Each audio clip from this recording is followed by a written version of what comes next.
Hey everybody, this is the weekly forecast commencing on Monday, March the 11th, 2024. But on Sunday, March the 10th, was the new moon in Pisces that I did a whole video on because the new moon is being impacted by Uranus and Neptune. There's a lot going on. This week, however, the first week of the new moon cycle is relatively calm. There aren't any dramatic, stressful aspects, but that more will be revealed as we get to the full moon 2 weeks from now, because that new moon yesterday really set into motion some really powerful dynamic energies for change, rebellion, liberation. This week it's calmer, probably because it's all those energies are incubating to give us a big surprise in the next 2 weeks. But before I unpack what's happening each day this week, if you enjoy these kinds of videos and would like to see more of them, click like and subscribe. And don't forget to click on the notification bell so you can receive the latest postings. And if you go into the description box underneath the video, you'll find direct links to sign up for my free daily message or how to book an astrology reading. All right, let's start with Monday, March the 11th. The moon is in Aries. The moon always describes, for the most part, the general tone, the public reaction. And in Aries is initiative, it's courageous, it's risk-taking. You know, it's a good sign to jumpstart the new work week. And on the Monday, Venus, creative Venus, loving, harmonious Venus, is moving into Pisces until April the 4th. Venus goes through all the 12 signs once a year. The best sign for Venus to give its best results is in Pisces. Venus in Pisces is the exalted sign for Venus. Can be very highly creative, very romantic, really more open and understanding, unconditional love. So there's a lot of, and that Venus will be there in the background with all the ups and downs and excitements for the next several weeks. On Tuesday, the moon, continuing in fiery, assertive Aries, is going to go void of course from 4:09 a.m. to 5:29 p.m. So it's most of this entire day. Void of course, again, if you're new to the channel, is when the moon is changing signs, in this case going from Aries to Taurus, but it's no longer making any aspects to other planets until the cycle starts all over again when the moon goes into Taurus. So this void period is very flat, unproductive energies. You just stick to the routine of what you've been doing. You don't have to stop. It can be good for resting and reflecting, but it's advised not to really launch important new projects during a moon void of course. So when it goes direct or goes into Taurus, that will be at 5:29 p.m. Pacific Daylight Time. Taurus is so different than Aries, because Aries is a fire sign and Taurus is an earth sign. And Aries takes all these chances, it wants to, jump the gun, be excited, risk-taking. Taurus is slow and steady. It wins the race. It's very calming energy also, because Aries can be very restless, fiery energy. But as the moon goes into Taurus, it's going to be in harmony, a sextile, to Venus that just went into Pisces the day before. So that emotional bonding moon with Venus can be very loving. It can be highly it might inspire some real creative energies, but it's good for companionship, relationships, maybe even attending with a loved one, an entertainment venue. So you're being inspired creatively, romantically. On Wednesday, as the moon continues in steady Taurus, it's going to be in harmony with Jupiter and Saturn. Now, the moon in Taurus, excellent, a sextile. Sextiles positive opportunities to business pragmatic Saturn around noon, about maybe noon to 1 up to 2 p.m. Pacific Daylight Time. This is so the general tone of the public, moon in Taurus, is going to be more patient because of it being in Taurus, but excellent with Saturn, really good for business. Also, there's a general tone of feeling more solid and secure.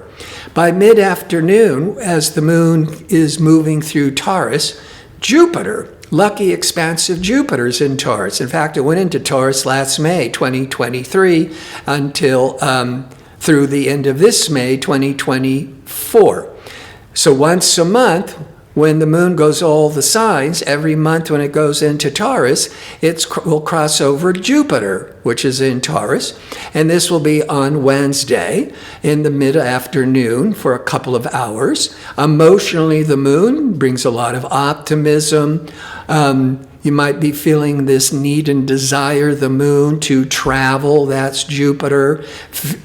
Being much more outgoing and optimistic. That's Jupiter. Making long-range plans. Really thinking about education, teaching, publishing. It's a really good day for almost from pleasure to business. Thursday, as the moon continues in Taurus, it's going to be in a hard angle to Mars. Mars is the warrior planet, and when Mars is being pushed in a hard angle, it's called the square. There could be a lot of restlessness, irritability, impatientness. And fortunately, the moon's in Taurus. And Taurus is very grounding and steady, but it's still triggering Mars. So there could be some real tensions. This is around 9, maybe 10 to 11 a.m. Pacific time. But then right from around 11 a.m., going right past noon, now the moon in Taurus is in harmony with the sun in Pisces.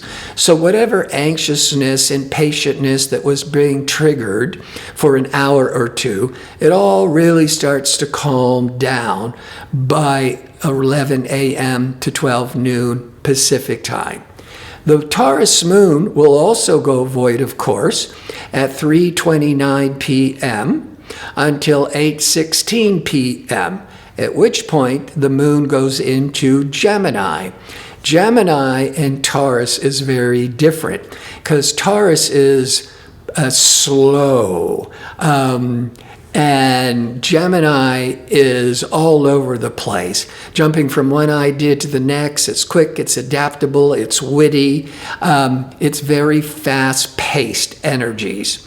And nothing else is happening with the planets when the moon goes into Gemini that evening at 8:16 p.m. But on Friday, the moon in Gemini will be in harmony with Mercury mid-afternoon.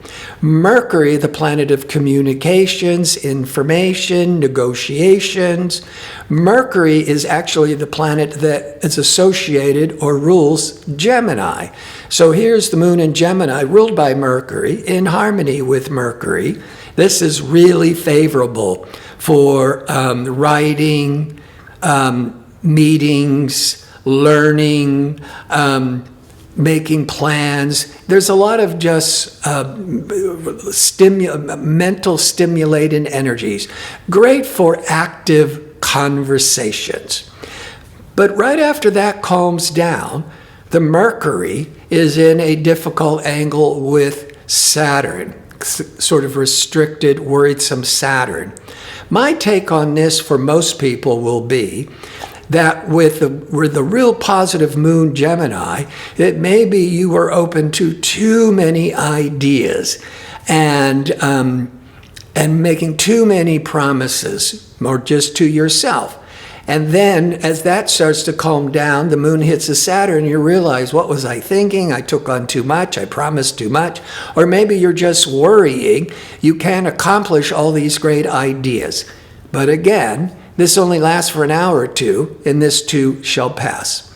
On Saturday, the 16th, the moon is in Gemini for the rest of the day.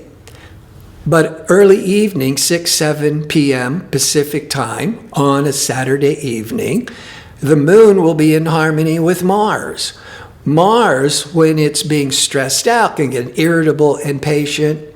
But when it's positive, it's confident, it's assertive, it's enthusiastic. It's some really good energy for a Saturday night to go out and have fun. And Mars is all that athletic energy. So it could be really, really favorable to go out dancing or go to a high energy concert. By 9 p.m., the moon will be in a difficult angle with the Sun and Neptune.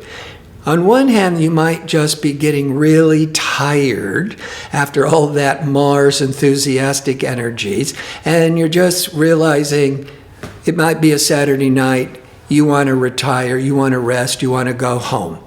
On another level, while you're out and about, if you are on a Saturday evening, you might start getting unfocused. There might be some misunderstandings. You're not as sharp and as quick mentally.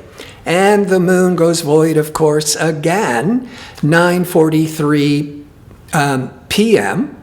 Saturday evening, Pacific time, until 2:40 a.m. the next day. On Sunday, the moon is now in Cancer, went into Cancer at 2:40 a.m. Pacific time. So the moon is in Cancer. The moon is ruled or associated with Cancer is the sign associated with the moon. So the moon in Cancer is at home. And often you would rather just be at home. You know, when the moon was in Gemini for Friday and Saturday, you want to run all over the place, running errands, going here and there. And then the moon goes into Cancer. Maybe this is just how it flows organically, is like, I'm done running around. I just want to stay at home and rest, lay on the couch, and just rest.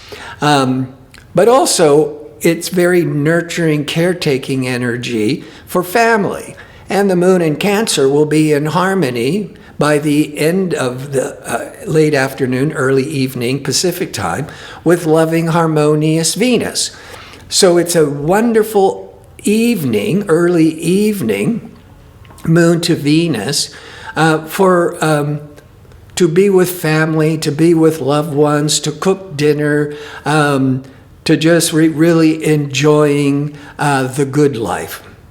And all day, the sun is going to be shining its light to Neptune. And so it's putting a real spotlight on the best of Neptune, which is inspiration, creativity, spirituality, healing. It's a very inspiring energies. If you're finding yourself, though, because the downside could be getting all fuzzy, thinking, and tired, if you're feeling a little bit off and not clear, take a break and go sit down, take a nap, maybe go for a walk by yourself. But for the most part, because the moon is in harmony with loving Venus, I don't think too many people will be in the fuzzy, confused period of Sun Neptune, but more of the inspired, charitable, empathetic energies of the Sun Neptune. I want to thank you for watching. If If you like information on how to book an astrology reading or check out my 2-question offer, visit my website at gardino.go. That's .co. Until next week, be safe and well.